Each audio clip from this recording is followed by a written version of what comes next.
Yep. Go ahead. Oh, is it on? Okay, Yeah. it was this one on my screen. Welcome, everybody. Sorry for that. Oh, there it goes. Sorry for that. Welcome to the first official episode of the Nerd Unite Fandom Rangers. Is that what we're talking about? Sentai Nerd Ranger. Yeah. Sentai Nerd Rangers. I should probably write that down. I am. Great start. Mikhail Tufts, your Red Ranger, Tyrannosaurus.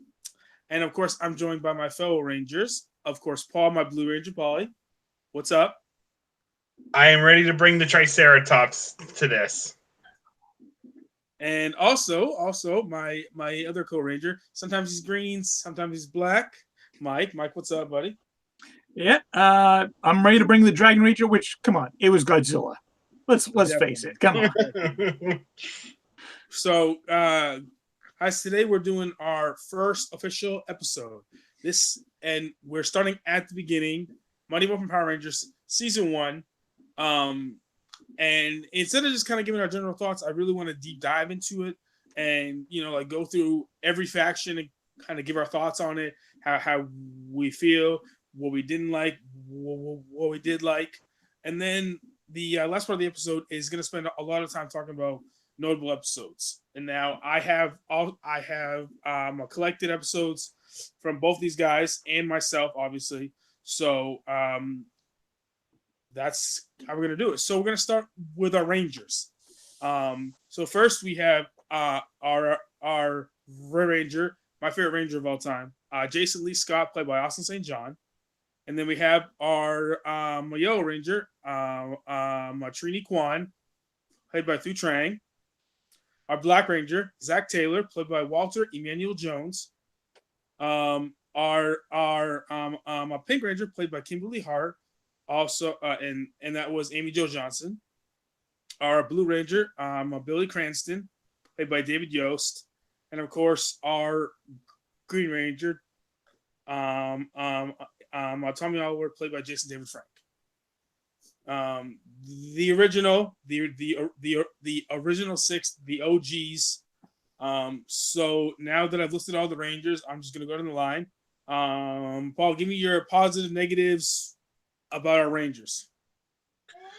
Well, I mean, Billy is hands down my favorite Ranger of all time, so we could identify so much with him. I watch him like, good Lord, that's me. And, he starts off season 1 as this shy dork who really can't talk to anybody. I'm like, that is so me. I've been like that all my life. So that is definitely positive.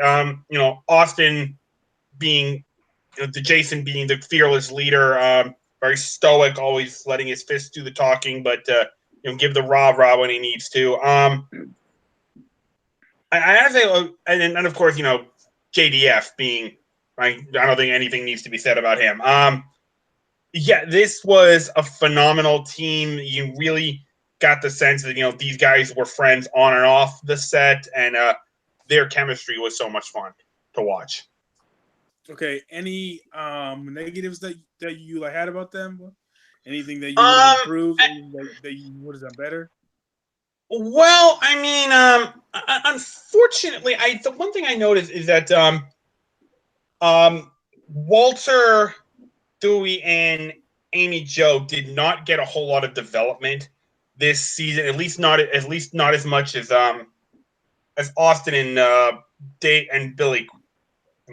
David Yost, and of course, what I mean, and the JDF doesn't really need much, but I mean, I think they could have spread out the development a little bit more. Okay, yeah, kind of. It's crazy, but I feel like, especially season 1, was like Billy Cranston's season. He has so much development, like going from that shy, nerdy guy, and he's not really that good at fighting. He's kind of like Ziggy in that way. Well, he's not very good at fighting, and it shows. He's like, I don't really know. But then by mid-season 2, he's a good, he's learned. He's good now. He's put in the practice, and it's crazy that like how even though he's like not my favorite, but like David Yost, that originally he went in and he auditioned for Jason. So the guy is ripped and he's buff. So dude, the guy was a model. So like so they turned that guy in as a nerdy shy guy. It's like, I mean, like, It's just a credit to David Yost and how amazing he is. So, Mike, coming to you, give me your thoughts on our Rangers, positive or negative. All right. Well, I'm going to start with the positives. Like Paul, Billy was my favorite from the very first. Because I was the nerdy guy. I was the guy that shy, couldn't talk with anybody, and I mean, if you look at that initial group with Kimberly, Trini, Zach, exactly, yeah. Right. They're all pretty much athletic and the gymnasts, dancers, whatever, except for Billy. He is easily the one odd man out. I mean, there's no conceivable reason why this guy is hanging out with those four, but he does, and they don't treat him any differently. I mean, that's one of the things I did like about that is, they treated everybody with the respect that they wanted to be treated themselves, and I really like that about that. It could have came off as a little corny at times, but it was teaching kids you got to treat each other with respect. And everybody is worthwhile. Everybody is worth the respect and being treated as a friend. Even Bulk and Skull to a certain extent. And I think. Sorry. Go ahead. No, go ahead. I think that was almost like personified a little bit in the first episode when Billy's in Jason's karate class and he can't seem to figure out the movements just right. And Jason's like, "Don't worry, you'll get this right. You'll get this right." He calls the timeout and asks him, "Okay, what is martial arts all about?" And Billy just has it perfectly. And I love Jason's look. He's almost like he's half laughing at how quickly he got it, but almost half like, "Man, I wish I was that smart." So it's like half laughing and almost half envious. Paul, I disagree. If you listen to that line, Paul, because I actually rewatched the episode today. Jason says, "That's a great line from a textbook. That's a great line from a book," and I took that as you don't always get the answer like from a textbook or from something. It has to come from inside you. That's what I took out of that. Not that he's so smart he knows the answer, because he was trying to teach him, look, Billy, you can't always study your way out of something. You have to have the confidence in yourself to be able to do this. So that's what I took out of it. It's a very great line. I love the line. Yeah. But yeah, no, these two definitely have the most and the great chemistry. Like these two have such good chemistry. Yeah. I love this. Anyway, Mike, sorry, continue, please. Yeah. And honestly, yeah, I mean, she's not given all that much character development honestly at all throughout the entire series. But I really like Trini. She was a quiet, she was very stoic, but she would always support her friends, and she would always be the one that kind of like bridged the gap between the smart Billy and the less smart other Rangers. Yeah, she had the knowledge. She could kind of bridge both worlds, which I really liked. And I really liked her and Billy's relationship. I barely got to know her. She got maybe 5 or 6 episodes throughout the entire time she was on the show, and sadly we lost her. About 10 years ago now or so. 2001. 18 years. Oh wow. 2001. Yeah. That's a crushing loss. So rest in peace. But I would say the biggest issue I've got with that gang is fetch me some teenagers with attitude. I've seen youth pastors with more attitude than those kids had. I mean, you want to see kids with teenagers with attitude? Watch the Power Rangers movie that came out a couple of years ago. Watch Dino Thunder.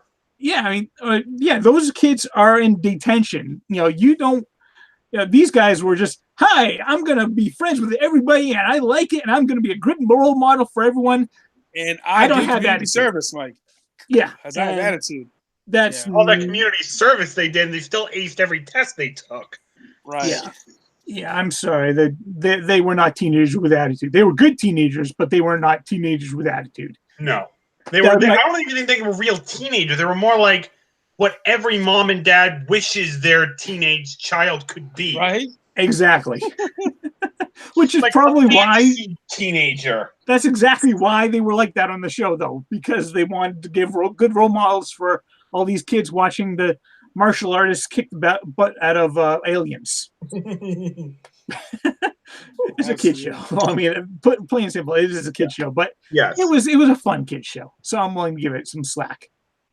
Absolutely, absolutely. You know, and it's crazy because, like, you know, real quick, want you guys to tell me how you felt like this team like meshed together as a team. So, Paul, we'll start with you. Well, what do you mean, like meshed? Like how was their chemistry and stuff? It was great. I mean, there was really you never saw any like splits between them. You never saw anything that like make you think, oh wow, something like this if exploited could drive them apart. Which admittedly isn't realistic, but I mean, like Mike said, this is a show made for like 6-year-olds, so I mean, not gonna have much of it. Right, absolutely. All right, Mike, any thoughts about that or no? Yeah, I never had any issues with the chemistry between them all. I thought they played off of each other well. Even all like the really kind of cheesy kind of scenes, their earnestness actually helped bring it and give it an era of, yeah, it's cheesy, but I like them. I mean that's the thing about the initial group is that you liked them. They were good kids. Yeah, they weren't kids with attitude, but they were good kids, and they were kids that if you were growing up in Angel Grove, you would want to be friends with them. Mm-hmm. Yeah, absolutely. All right, so that was our Rangers. That was our thoughts on the Rangers. Now we're going to move on to a smaller category, but I feel like still important in this kind of show, and that's supporting characters. I have 5. Now, again, you guys tell me if I missed any. Zordon, of course, played by the great David Fielding, whatever. Alpha 5, played by Richard Steven Horowitz. Ernie, played by Richard Janelle. Miss Appleby, played by Royce Heron. And then Mr. Kaplan, played by Henry Cannon. Now, I'm not sure because season 1, I feel like didn't have that many supporting characters. So those are the ones that were in like multiple episodes and stuff. So, and I don't have Bulk and Skull on here for a very specific reason. But anyway, Paul, give me your thoughts on our supporting characters, positive, negatives. So go ahead. I mean, the teacher and principal, I really don't have much to say on. They were just kind of there. I mean, so I mean, yeah, I won't even mention them. Zordon, I mean, he's see, it's hard to really talk about Zordon because you really don't know anything about him. I mean, what did he say? An interdimensional wizard caught in the time warp, and I mean that's it. That's really, and he's from the planet Eltar. I mean, that's all you really know about him. So I mean, there's not much to say about him because there's really don't know much about him except for the 2017 movie. But I mean, that doesn't. So I mean, there's not much to say here. I mean, Alpha, he's a funny character when he's not constantly annoying you with his constant Yeah. The one that does stand out to me is Ernie. He never really said no, but I loved how he was like always there, and he always seemed to be there for the Rangers when they they needed some little guidance or a little push in the right direction. Like Ernie was just such a cool. I think mentor might be strong. He was a good guiding presence for the Rangers. Right, absolutely. So Ernie always stood out to me, and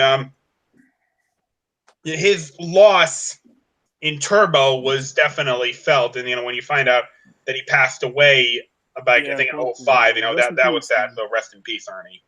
Absolutely. So I mean, this is a small category for me. I mean, look, the only one that really stands out to me is Zordon, because I mean, he was still their mentor. When they lost him in the Green with Evil, and we will definitely talk a lot about Green with Evil, obviously. They were lost, Paul. They were lost. They didn't know what to do. I mean, he was always there. He was always that like guiding light for them. So I mean, like Zordon is just such a huge character, and I mean, there's a reason why from season 1 to Lost Galaxy, it's the Zordon era. So he's had a hand in everything. For me, I mean, Alpha 5. I mean, there's been a lot of alphas. Ernie was, he was always there. Watching. Like whenever Tommy had to go somewhere, he was watching his students, or Zach was going somewhere to watch his students. And I mean, and Mr. Kaplan, he was comedy relief. He was always having his wig knocked off, or he was getting sprayed with something, or both in school were doing something to him. I don't know. And then Miss Appleby was just there. He was their teacher, but she was in like a lot of the episodes. So that's why I included her, because sometimes she did have some words of advice. So, but Mike, I'm coming to you. Any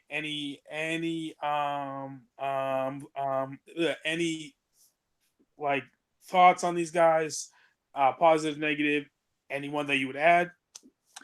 Yours.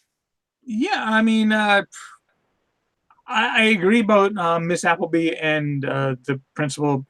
Right. Honestly, I can't remember his name. That's how little he mattered to me. Mr. Kaplan. Mr. Kaplan, yeah, whatever. He was comic relief. Even Miss Appleby, she was just more of a authority figure to come down on Bulk and Skull. She really served no purpose beyond that. Right. Yeah, I mean, the three that really kind of stand out most in that are Zordon, Alpha 5, and Ernie. I mean, Ernie, like Paul said, he was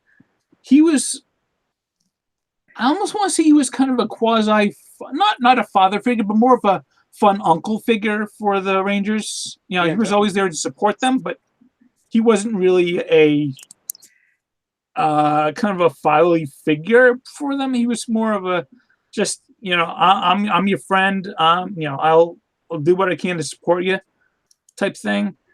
Zordon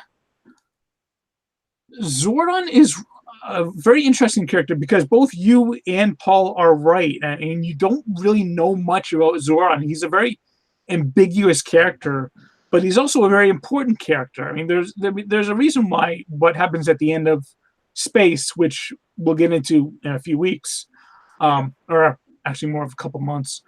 Yeah, it's like there's a reason why that's such an important deal, because Zordon is such a massively important figure for this, but at the same time, he is a very just kind of,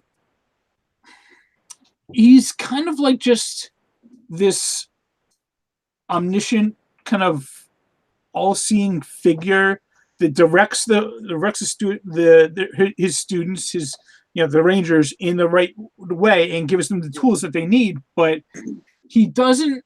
I mean, he can't fight their battles for him because of his situation. But he also, I don't think he really wants to. He wants to push the Rangers to become the best that they can be by giving them the tools and the knowledge that they require to use that. He just wants them to use those and figure out how to do it themselves, really.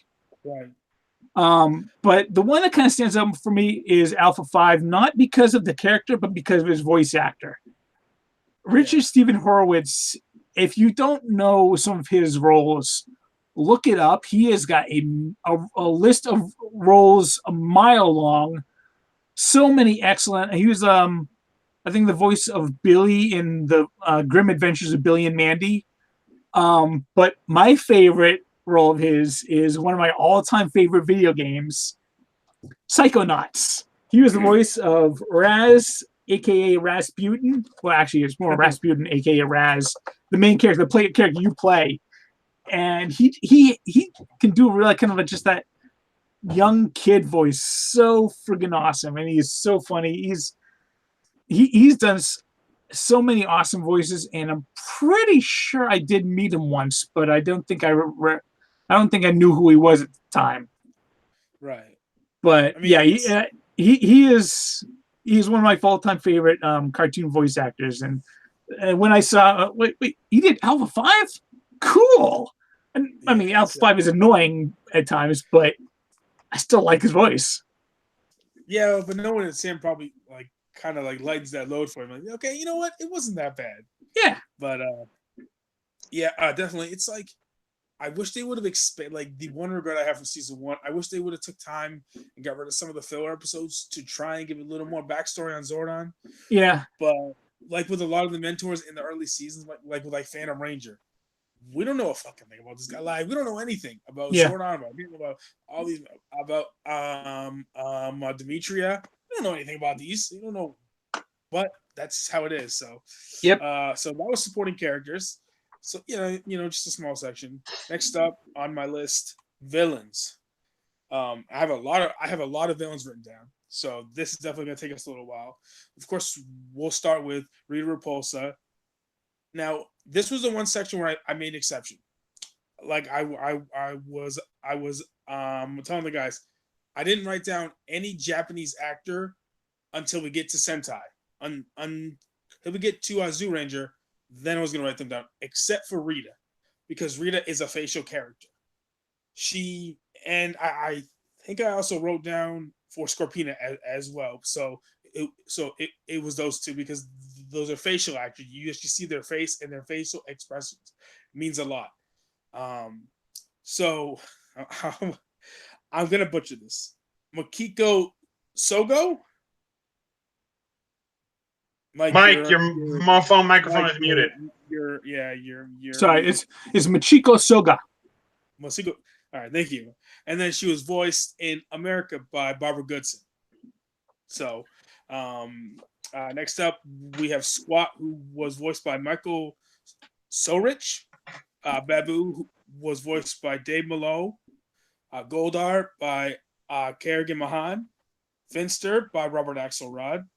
And then I also have Lokar, voiced by Robert Axelrod. Scorpina, Amy Kawai. I don't know how to say that. And this is where it gets interesting, fellas. And I'm only going to do this for season 1. Bulk, played by Paul Schreier, and Skull, played by Jason Narvi. I put them as villains only for season 1, because they were not supporting characters in season 1. They were jerks, and they were dicks. Yes, they were comic relief, but they were dicks. You know, like they were dicks to everybody.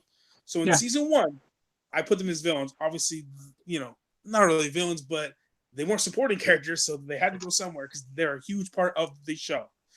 So, Paul, give me your thoughts, positive, negative, on all of our villains. If you don't want to talk about like Squad Babu, I mean, I understand, but they were in the show, so I included them. So, yeah, I don't have much to say about Squat and Babu, especially after seeing them in Jew Ranger. I gotta say they were a huge disappointment in Power Rangers because they were interesting supporting villains in Jew Ranger. I'm in a minority on this, but at least so far as like this season, fuck Bulk and Skull. These guys did nothing for me.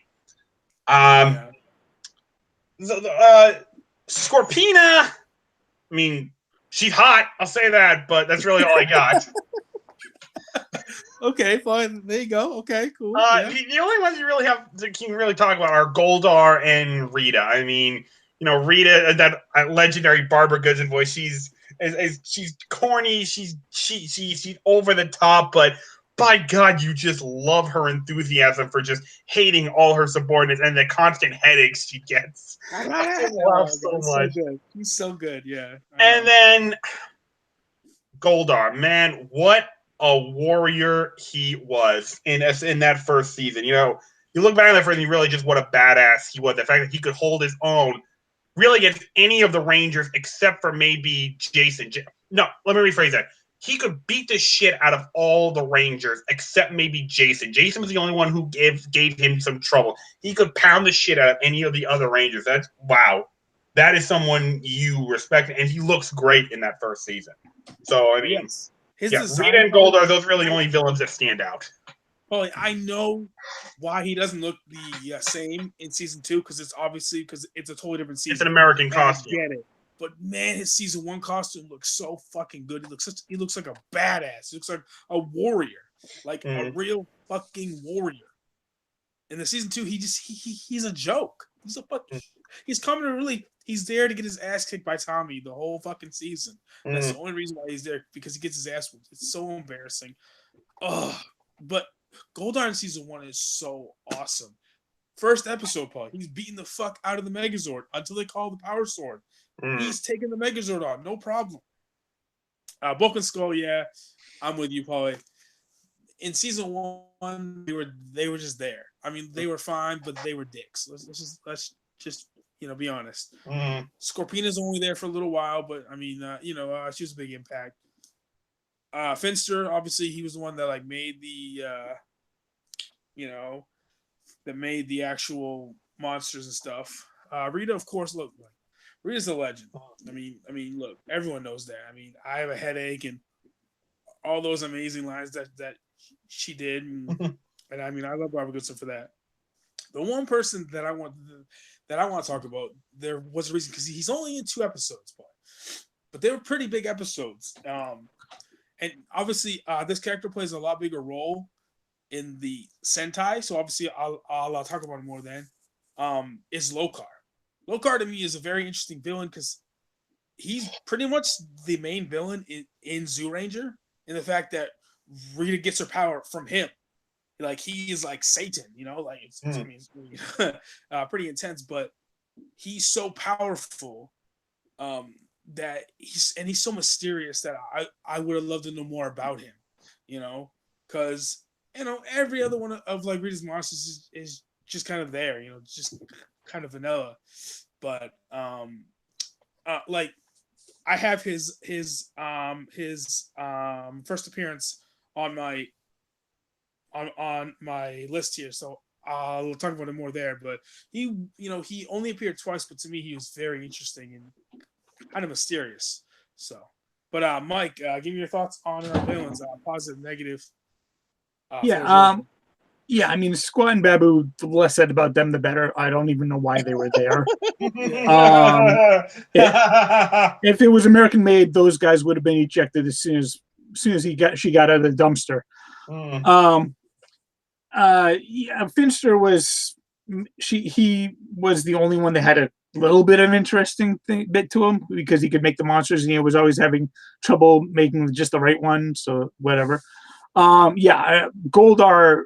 Goldar was so threatening, so cool looking, so just badass. I mean, you guys said it right. He's the only one that the Rangers really had no recourse against him, except for maybe Jason. And even then, Jason had to have all those conditions be right for him to even hold his own, to be honest. As we'll get into in one of my episode picks later on. And that only makes what they did to him in season 2 and season 3 even more infuriating. I mean, Rita, there's a reason why Rita keeps getting callbacks. Even in the first episode of Beast Morpher, they name dropped Rita Repulsa because she is that much of a legend. Yeah. Obviously, she was far more threatening in the Sentai, but even in the Power Rangers, if Rita came onto the battlefield, you knew she was about to get real, because her magic was second to no one. I think she only came down like 2, maybe 3 times. Exactly. I think it was like Green Devil Part 4, and then Doomsday. I could be wrong, but that's just me spitballing. But yeah, like you said, it was an event. You're like, yo, Rita's here. Oh, she's going down, dude. Like, exactly. Go ahead. Yeah, I mean, Lokar was cool. I mean, just a gigantic, scary face in the sky, and he had some power to him. I understand why they didn't use him, because they didn't have the footage. But I kind of wish they gave it a little bit more gravitas, because in the Sentai, he is so much more powerful and so much more threatening. Right. And he has a bigger role, Mike, because he's a way bigger role. Why she's so powerful. So and Scorpina's got a massively bigger role too, which is I really like Scorpina, and when she came down, she could hold her own as well to a certain extent. I mean, not as much as Goldar, but she could. I mean, when she grew into her giant scorpion form, she could lay the smackdown on the Megazord as well, which is kind of cool. Oh, yeah. But yeah, let's talk about the monkey in the corner, and I'm not talking about Goldar. Bulk and Skull. Even when I was first watching this series, and I would see them show up, I was just like, please, let's move on. I don't want to see them anymore. I would fast forward through their scenes. It's crazy, Mike. When I rewatch on Netflix, and I was watching today, I'm fast forwarding through their parts.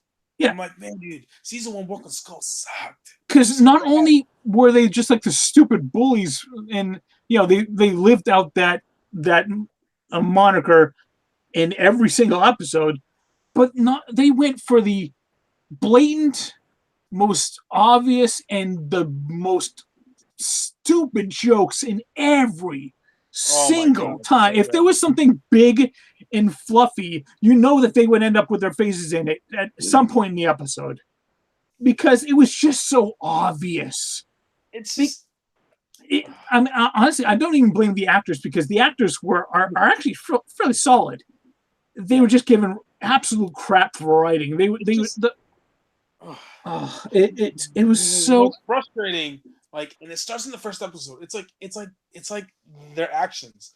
Yeah. Like Bolt going over to Jason and saying, "Oh, I could do karate or martial arts just as well as you can."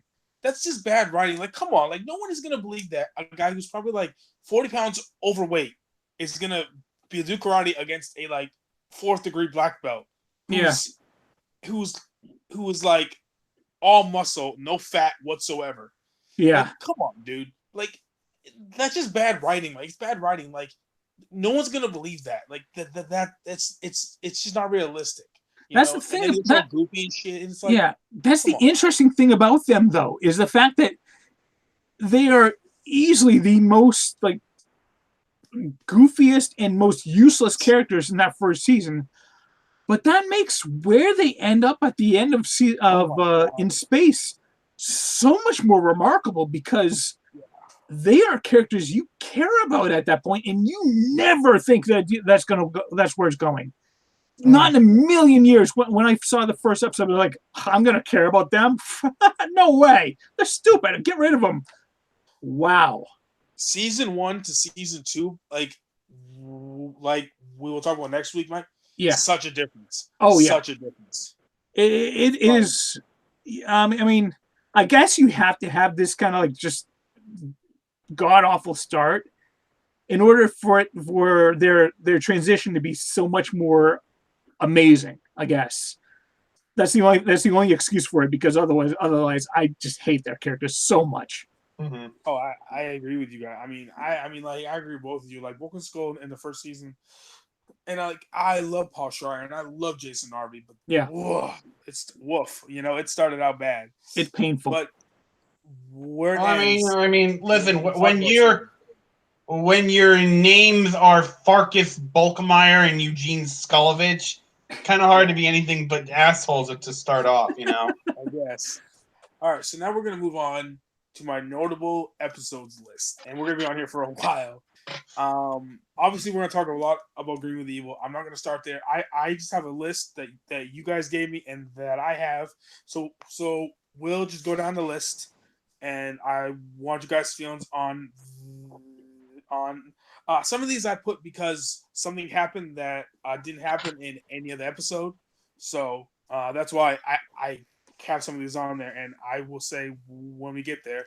But let's just start at this was on Mike's list, and I believe it was also on yours. Day of the Dumpster. Mm-hmm. Yep. So first episode of the season, obviously. Paul, start us off. Give me your thoughts on it, man. I mean, it's just a nice, a quick way to to introduce the whole concept. You kind of got everything out of the way fast and still easy enough for us to follow, and without that, we wouldn't have Power Rangers today. You got to respect it. Absolutely. And I got to say, obviously it's not my favorite, but still, when I heard that the theme song for the first time, it was really pumped me up. I was like, oh man, this show's gonna kick so much ass. So, Mike, it was also on your list. So, your thoughts on Day of the Dumpster? I mean, pretty much what Paul said. I mean, you got to respect it as the place where it all began. So many years ago, this episode is set the groundwork for what we are still watching. And I mean, it introduced the characters very well, I thought. It kind of gave you all of their quirks and main personality traits very simply and very straightforwardly. It wasn't going to be deep, obviously, because it's only half hour and it's a kid show. But introduced all the characters, introduced Bulk and Skull for what they're worth, introduced the villains, gave us Goldar at his most badassery, and when they first call on the powers and they Tyrannosaurus, saber-toothed tiger, and that just the lightning going all around, it was like, oh, okay, this is interesting now. It was just these kids, kind of fighting these weird guys in gray jumpsuits, but now they're in weird colored suits and spandex. And back then they were spandex. That is not spandex. Back then it was. Back then it probably was. But for someone that doesn't know about the Japanese, the Sentai or even watch anime, I would say that this was probably as good a way as any to kind of get you ingratiated in the concept. Okay, perfect. Awesome. So now I'm going to go into individual episodes, and I'm going to go to the person that submitted or told me, because if you have it on your list, then it must have resonated with you. If the other person has any thoughts on it, please jump in afterwards and say, hey, because. But I'm gonna go to Paul. You had Trick or Treat on your list, Paul. So why was that on your list, and why? I think it was just such a funny episode with the rapping pumpkin and those just atrocious rhyming just make me laugh. But I loved how the Rangers, they wake him up. They use a rap of their own, and it irritates this guy. Dude, you spew some shit ass raps you wrote. You have no right to critique the Rangers with their rapping abilities, okay? It was just a straight up funny episode. To be honest, I totally forgot about that episode, but then as soon as you said Rap and Pumpkin, I can see it in my head. Yo, Rangers, I totally see it. So, Mike, any thoughts on that episode? I vaguely remember it. I can just imagine it was just some of that bad 90s era rap that, my name is something and I'm here to say, is that kind of thing. Yeah, I'm guessing. Poor man's MC Hammer and whatnot. Right. All right. So which is saying a lot. On my list is one from Mike, and it's Peace, Love, and Woe. So, Mike, give me your thoughts on that. Why was on your list? So. I just put this one on the list because, as I said, Billy was my favorite Ranger. And this one was definitely Billy-centric. I mean, it was Billy fighting for his potential prom date. And, I mean, the villain, Madame Woe, was actually pretty threatening with that kind of, that Japanese just kind of no mask. She was wearing the little crystal on that, and she had those huge long claws. So it was threatening. It was Billy, actually finding a possible romance that they never mentioned again, I think.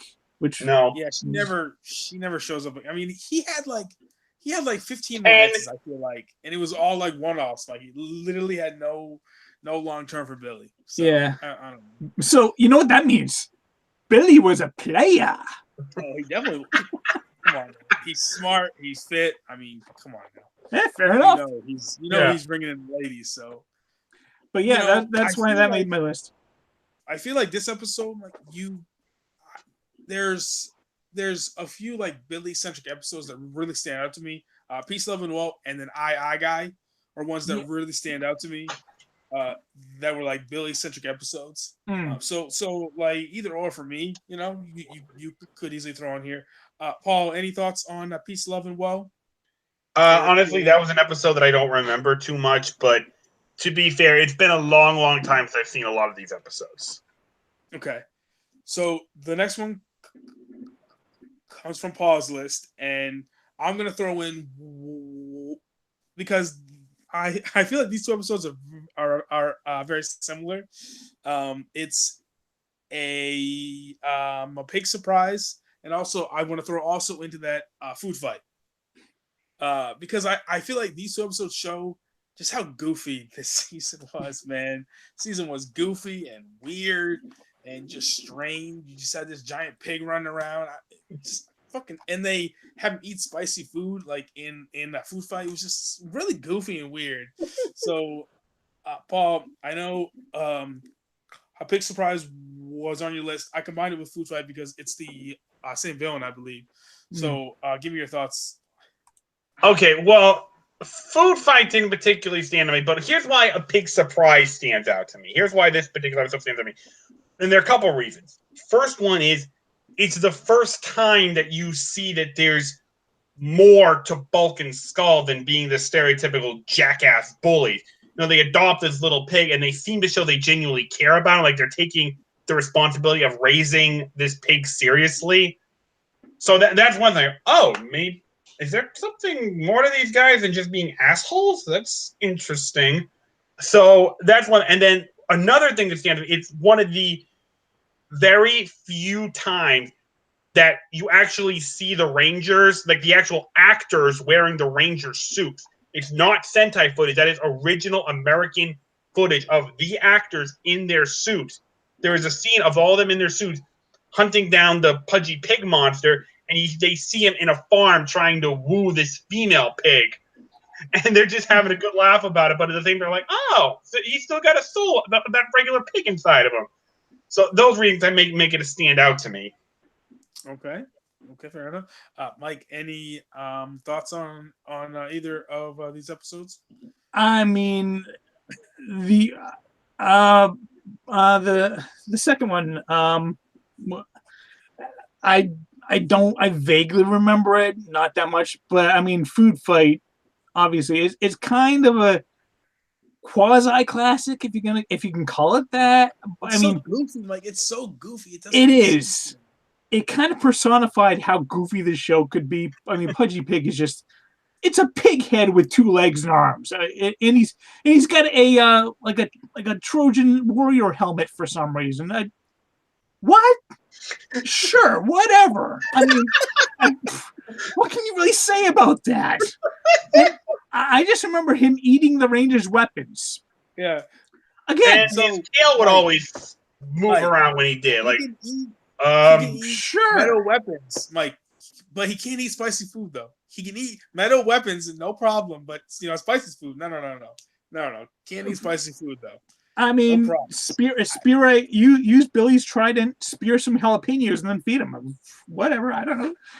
It was a goofy episode, but so goofy. It was still. It kind of personified that this is a really goofy show. They know it's a goofy show, and they're just all in for it. So whatever. I'm willing to go along with the ride. It's stupid, but it's kind of fun. And I put it on the list because, as I was scrolling through the episodes, I'm like, oh yeah, there was fucking food fight, dude. Oh my god, what a goofy ass episode, dude. Seriously, like what a weird concept for a villain, and it works. Somehow it works because, like you said, he has a Trojan helmet on for like reasons we don't really know why, but he does. I don't know. Whatever. Who cares? So, all right. The next one was on both of yours lists, so I'll go to Mike first. I'll go to Mike first on this one. Gung Ho, Mike. Yeah. Give me your thoughts on Gung Ho. Oh, I mean, not only did this episode introduce us to Titanus, which was, I mean, Titanus is just cool. But it was Tommy and Jason having to work together and you'd seen them as kind of like rivals up until that point. They were friends, but you never really seen them working side by side, at least not as Rangers. This is the first time they had to rely on each other. And Austin St. John and JDF, I thought they pulled it off pretty well, very well. Especially when Tommy says, you go, I'm gonna distract him, and I'm gonna take all the blasts. I mean, that's ballsy move. His reasoning, though, was amazing. I thought, you want me to cut you off, but I'm better with a sword, but you're faster than me. Up the hill, you'll be faster. Like, you have more stamina or strength or whatever. Yeah. And so, him admitting, hey, look, you're do this, I'm good at this. Let's do this, because the Rangers are getting their asses whooped by the super putties. Sure, whatever. So yeah, absolutely. Paul, you also had Gung Ho on your list. So your thoughts on it? I mean, basically what Mike said. I mean, seeing Jason and Tommy basically for the first time working together as true Rangers to save their friends, and recognizing what each other's strengths and weaknesses are, and how to use it to get past Titanus to get these special weapons. It's something, especially that's a great moral for kids. Sometimes getting through challenges means working together as a team, which is a valuable lesson. And then, of course, Titanus is just so fucking cool. Yeah. I was so excited. Ooh, when can we see that again? When you find out it's an ally, I want to see that again. Oh, and I just love how they get weapons that they never use again. Oh, it's great. Yeah, that was the 10th, the 20th time they got weapons we never see again. MacGuffin weapon number 746 or something. Can I just say though, Paul, probably my favorite part of this whole episode, guys, is the end fight. When they win the tournament. I love that fight. I love the martial arts involved, and at the end when they both use the swords and they work together. Oh, so much fun because Austin St. John and Jason David Frank are both high class martial artists, so it was really cool to see both of them in their prime, doing their thing, which is awesome to see. So, all right, next up, I can't avoid it anymore. I have to go here, guys. You guys know where I'm going. We gotta talk about Green with Evil because all the other ones happen after Green with Evil, and I'm trying to go in order. So we have to go with Green with Evil. Paul, there's 5 parts. Do you have a favorite part? Why? And if not, it's cool. But give me your thoughts on the whole thing. Talk as much as you want. So give me your thoughts.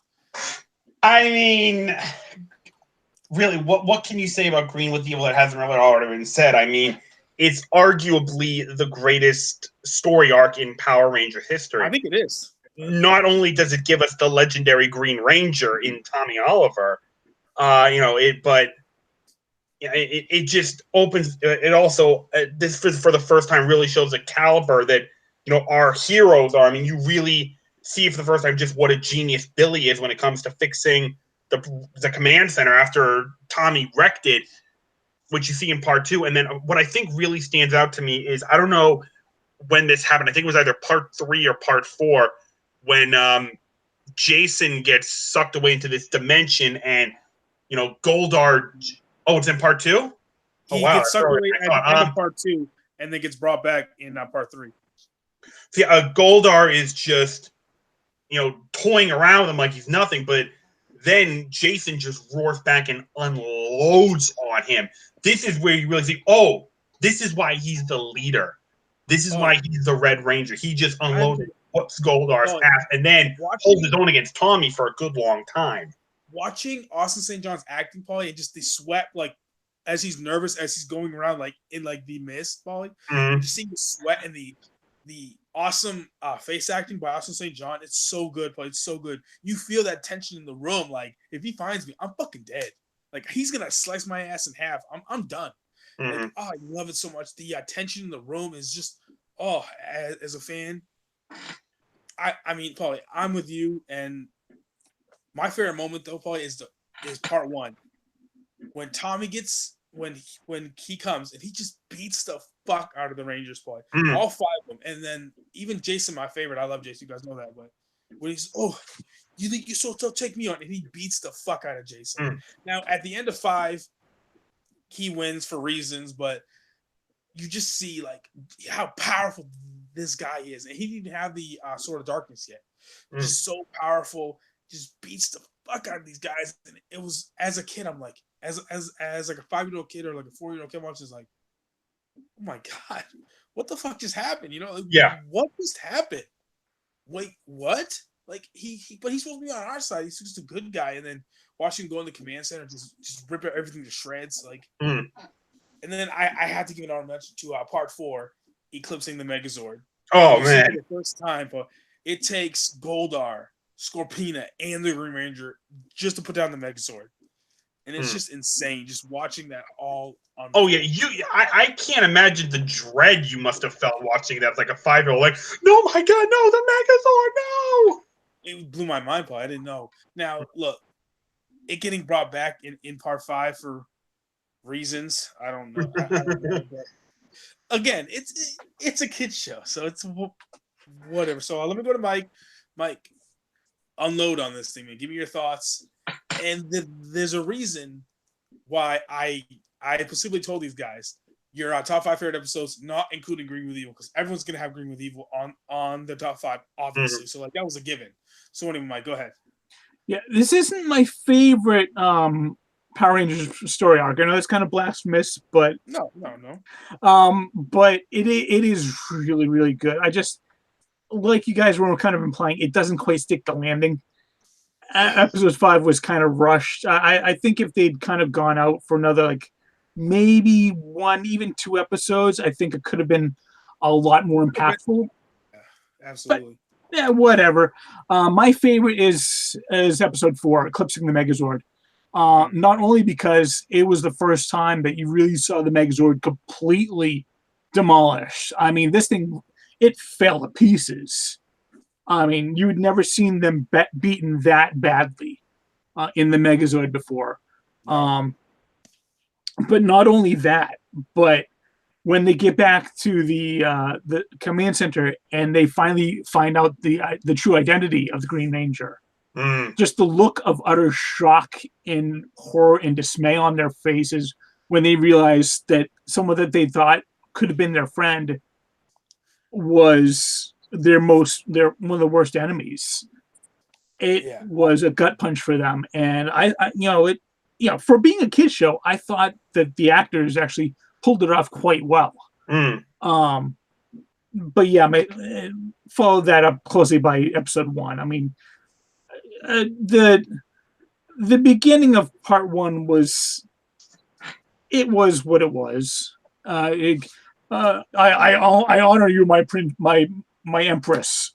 JDF was not the great actor we know him to be at that point. And that when he wakes up on the slab, that was clearly not Jason David Frank. And then they morphed that into his face. I'm like, wow, you're really jumping at straws here. I mean, you really got nothing else, do you? But yeah, when he jumps into the Megazord, like at that point, like, yeah, it's a kid's show, right? Nobody will notice, right? We notice now, but a little bit, yeah. But when he jumps into the Megazord cockpit and just throws them out. Oh my god! He jumped into their car and chucked them out to the curb. What the hell? And he just goes ballistic in the command center. I'm like, wow, this is finally a threat that is worthy of the Power Rangers, I think. That was the first moment when you thought, oh, this is something that they won't be able to beat. Yeah, they can't beat this in 1 episode. They're going to need a whole lot more than a Megazord to beat this. And it turns out that they just needed a good sword fight. Whatever. Yeah, I loved Green with Evil. It was fantastic. I wish they stuck the landing a little bit better. But other than that, I thought it did a great job of being the very first time that you, like I said, it was the very first episode where it actually gave Power Rangers some stakes. Now, other than that, it was just, oh, there's a monster. There's a goofy monster. Let's kill it. We're done. Yay. Now let's go back to the juice center. Whatever. This was the first time, like, oh, no, they're in trouble. And that was pretty cool for a kid show. Absolutely, man. I mean, it's one of those episodes where you just like, yeah. And I loved just to go off. Part 5 is definitely my least favorite part, but the start of it, man. Amy Jo's acting and her and the JDF, where like he's like working out on the machine, and she goes, "Oh, Tommy, we can help you. I know who you are," and he just slams it down. Well then, Pink Ranger. I just thought his yes, he was still very vanilla at that point, but in that moment, I'm like, he looks menacing right now. Yeah. Like, damn, that was a tonal shift, you know. I just look, man, like Green with Evil, it's one of the only like 5-parters in Power Rangers history. It's very rare to have a 5-parter, and like you said, and on prime time, it could have been 6, maybe even 7 parts. I mean, it was that good, and they had so much material. And look, I really do feel like bringing Tommy onto the show catapulted this show into superstardom. Like, it was great. It was awesome for the first like, I believe like 16 episodes. But when they brought the Green Ranger on and the Dragon Zord, man, oh, so fucking. Even though it gets smoked, and it should get smoked by the Megazord, it really should. I mean, come on, it's the Megazord, but you know, still just awesome. Love it so much. So yeah, that was Green with Evil, guys. Any more thoughts on that before we move on?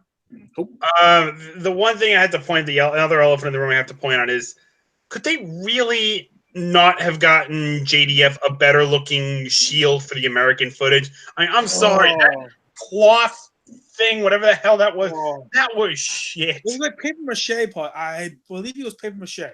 So bad. So yeah, especially bad. when you look at that really cool look. I think it was like a foam shield in the Sentai footage. Yes. Like, that was cool. That's what pisses me off. Why can't you call Japan? Hey, can we get for season 2? Can we get the Green Ranger suit,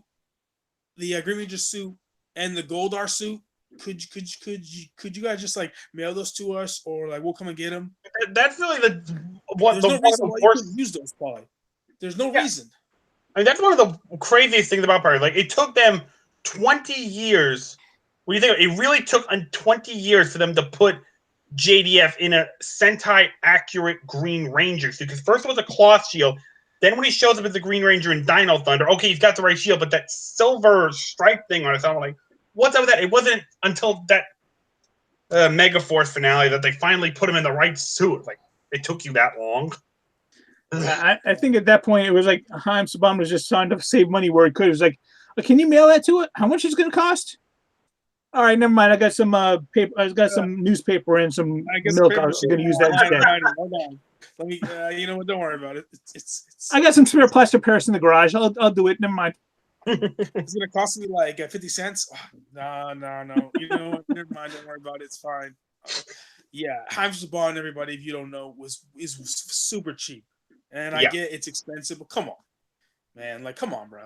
So, next up on my list after that, of course, we have, in my opinion, one of the most emotional episodes that I can remember. And it was on Mike's list, so Mike, can come to you. Green Candle. Part 1 and 2, Mike, the entire thing, Green with Evil. Since it was on your list, kick us off. Give me your thoughts. I mean, if I'm going to choose one episode to really kind of say is my favorite of those two, it's part 2. But part 1 was pretty emotional too. I mean, when they find out that there's a candle, and basically when it's gone, so is the Green Ranger. That, I mean, you taking was arguably one of the most popular characters in the show at that time and saying, yeah, he's not going to be around much longer. And like, you know, the whole episode, you're like, how are they going to fix this? How are they going to? And then Jason goes in like, I'm gonna, fight Goldar one-on-one to grab this Green Ranger, grab the green candle, and save Tommy. I'm like, all right, yay! And then, at the end of part 2, is like, they're not going to stop the candle. They can't. And I forget who says it, but someone says that line like, if I had just had a few more minutes, I would have been able to save Tommy's powers. And like yeah, but if you hadn't come when you did, he would have lost his life, or something to that effect. And it was like, yeah, I mean, Yeah. it was just like this was again, like I was saying with Green with Evil. This was the first time where it was really not the first time, but this time they were saying this has got stakes. Mhm. You know, this is not going to be just an easy fix. Tommy is no longer the Green Ranger. His powers, his power coin, and his powers, the paper mache has been passed on to the Red Ranger. And yeah, Jason David Frank, yeah, he gets a cool makeout scene with Amy Jo Johnson, which yeah, lucky him, good for him. Yeah. But I mean, as far as we knew at the time, that's it for the Green Ranger. Yeah. That was pretty much. I mean, yeah, he was. Besides Billy, he was my favorite character at that time, and I'm like, wow, okay. Absolutely, absolutely. And all right, so Paul, your thoughts on the Green Candle? And I think Mike summed it up pretty perfectly. It's just wow. I know. I seem to recall it. I think due to the Sentai footage, I think JDF only had like a 12 episode contract. Like he was only supposed to do like 12 episodes, and then boom. But I mean, wow, he certainly made the most of them. So no wonder they brought him back. Absolutely. You know, it's one of those things where it's unfortunate that they killed off. I'm blanking, Mike. I'm blanking on his name in the Sentai. Right. Think about Barai. Yeah. That they kill him off in Zoo Ranger like after a few episodes. It really sucks because they had to work around that. I mean, like unfortunately. So the Green Candle idea, well, he touched it when he was with Rita, I guess. Obviously, it makes way more sense in the Sentai, but we'll talk about that when we get there. These next two, I should have mentioned earlier, but they were my picks. I picked Island of Illusion Part 1 and 2 because, again, one of my favorite villains in the show, Lokar. He was in there, and it as a kid it meant a lot to me because it taught you about like self-confidence, like overcoming your like fears and stuff. And I believe, don't get me now, again, I'm not sure. This was the first time that we saw the Mega Dragozord and the first time that we saw the Ultra Zord. I don't know. No, we saw the Mega Dragozord at the end of Green with Evil Part 5. No. That was the Dragozord in fighting mode, Paul.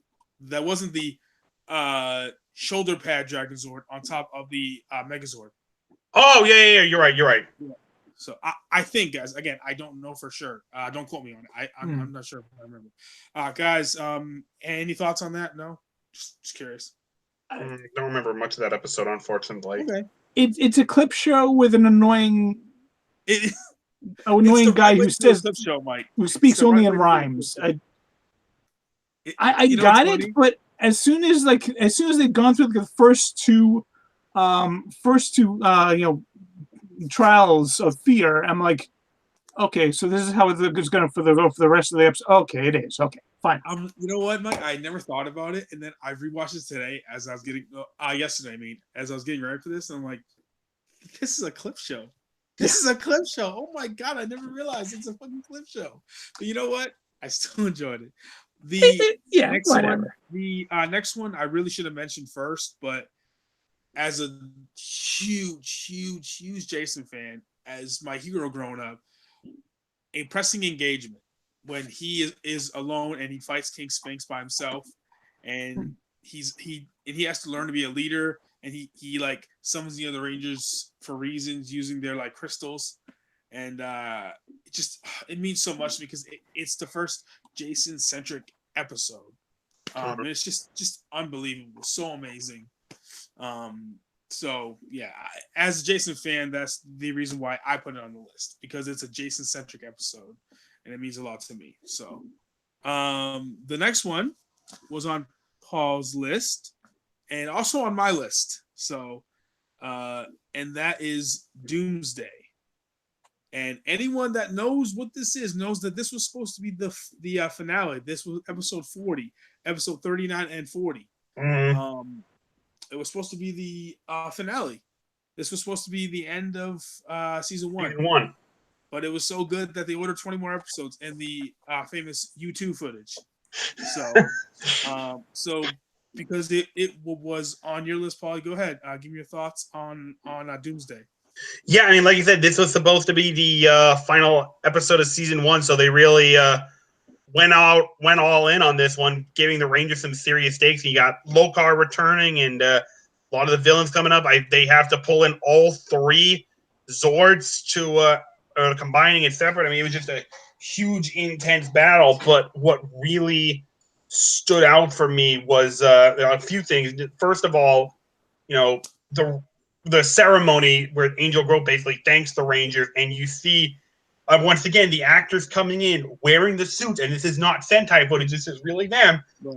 And as the little kids are, oh, which one's better? This one's better. This one's better. And then Tommy comes saying, no, they're all awesome. And you see all the Rangers coming in, thanking him and whatnot. And then they get on the podium, thank you very much, yada yada. And then at the end, when Zordon offers him a chance, hey, you can step down if you want. You don't have to do this anymore. You've done enough. Which didn't make sense, Paul, because Rita was not defeated. It didn't make sense.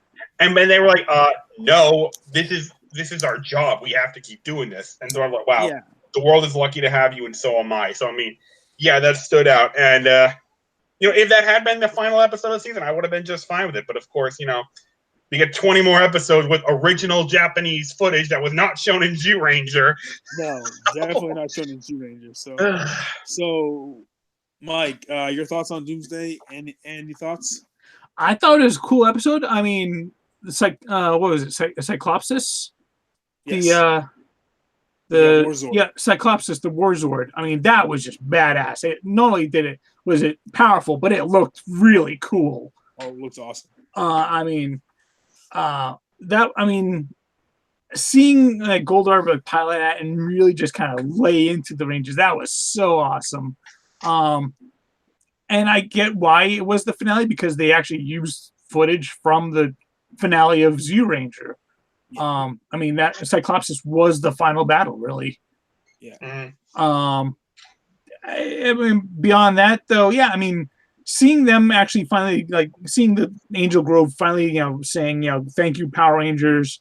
We've saved our lives so many times, except for everybody that lived in that building and that building. Nah. Okay, well, remember, that's like the empty warehouse district of Angel Grove. Oh, yeah. But their economy is such shitty, such a financial shit. Mike, it's okay because I believe they used the same scene of Goldar destroying the same buildings like 100 times. So he really only did it once, and there was nobody in those buildings. It's fine. Don't worry about it. It's fine. No big deal. So, but yeah, in any case, it was a cool battle. I like the fact that they had to pull out all the Zords to stop it, and it would have made a good finale, but they kept going. For good or for ill, some episodes better than others. Absolutely, yeah. I mean, like, for me, look, again, this is the return of Lokar, and I love that he obviously, because he dies in a Zyuranger after this, after he gets blasted, but when he shows up, he has a giant scar on his face because he got blasted. It made sense.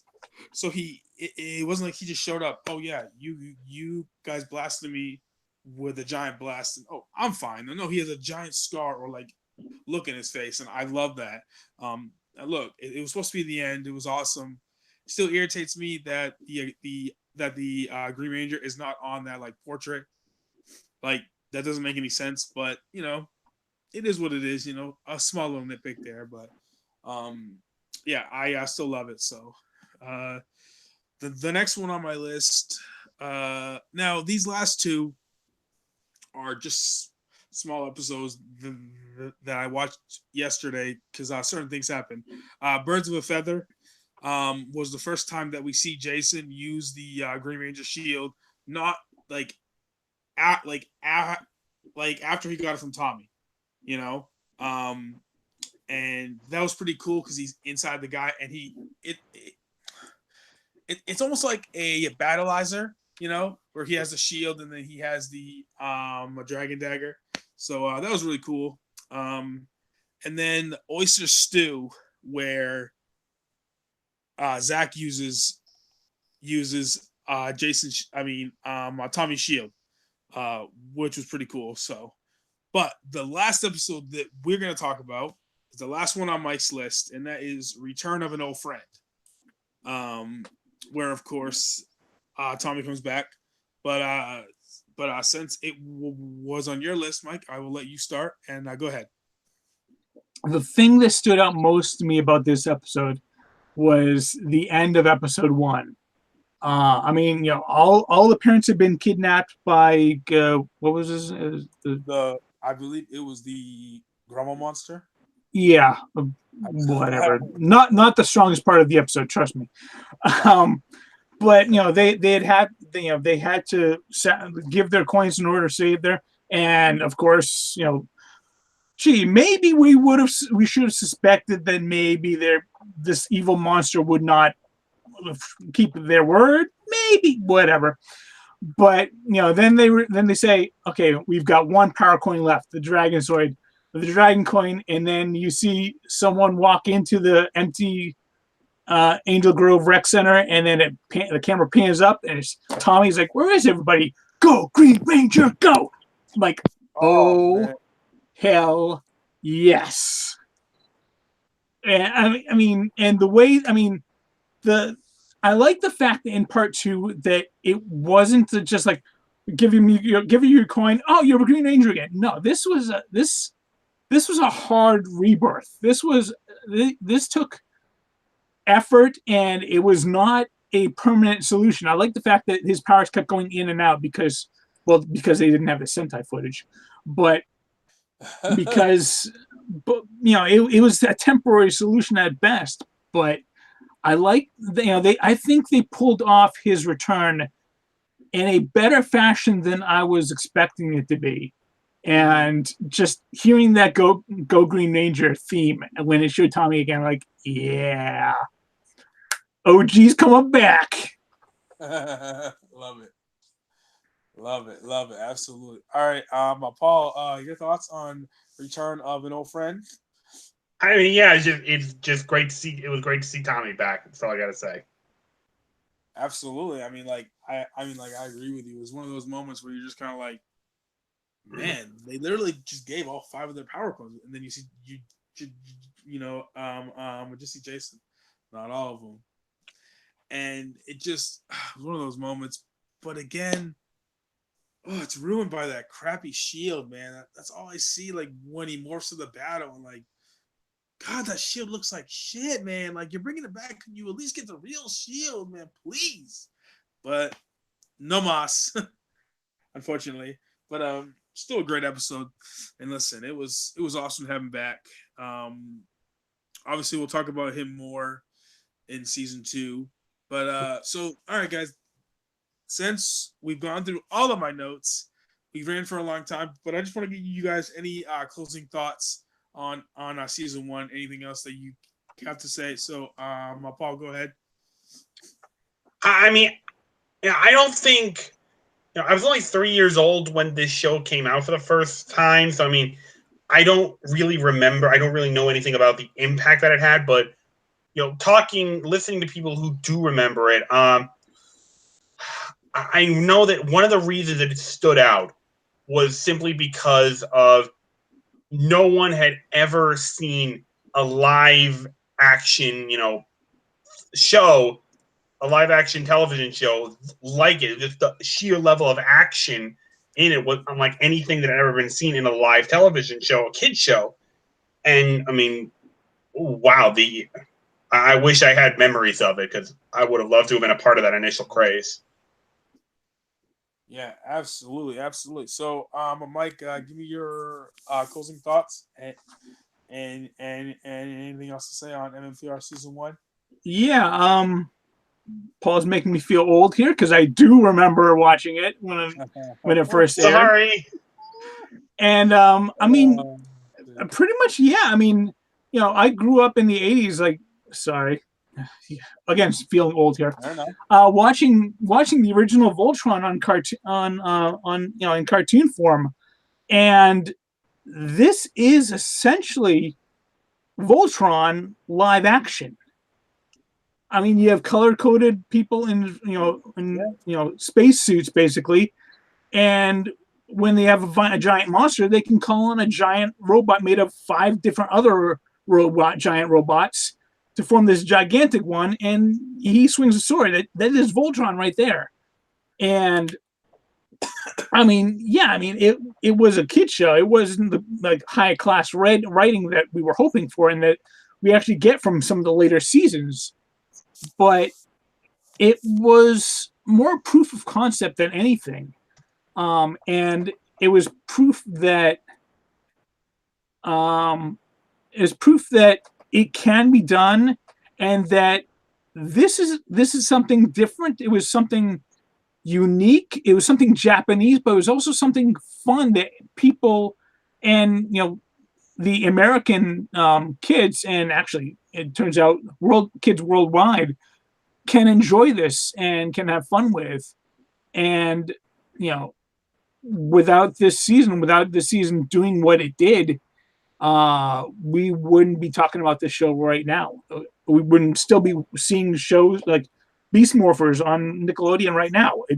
That would not exist if not for this season. If not for this season doing what it did and being as popular as it was. This was so popular. I mean, I've heard in an interview with some of the behind the scenes people, and it was like when they did a live show, it was sold out, and this is a major stadium completely sold out because people in Power Ranger suits were going to be showing up.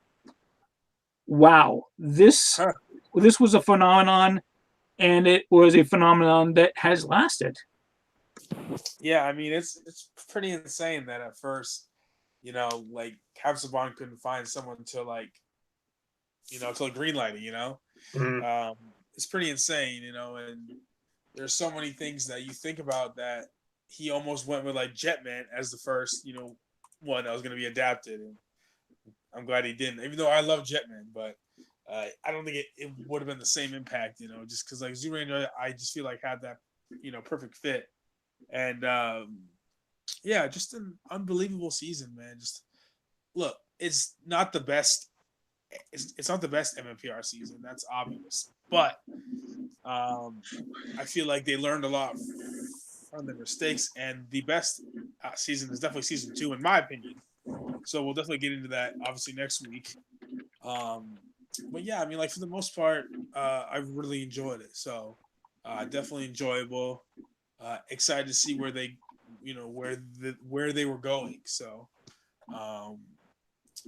yeah, overall, like, look, it's the OG, man. I just like, it's just the original. So, but yeah, so that's gonna wrap it up for us, guys. I want to thank Paul and Mike for being here, guys. Thank you so much for Absolutely, love talking about it.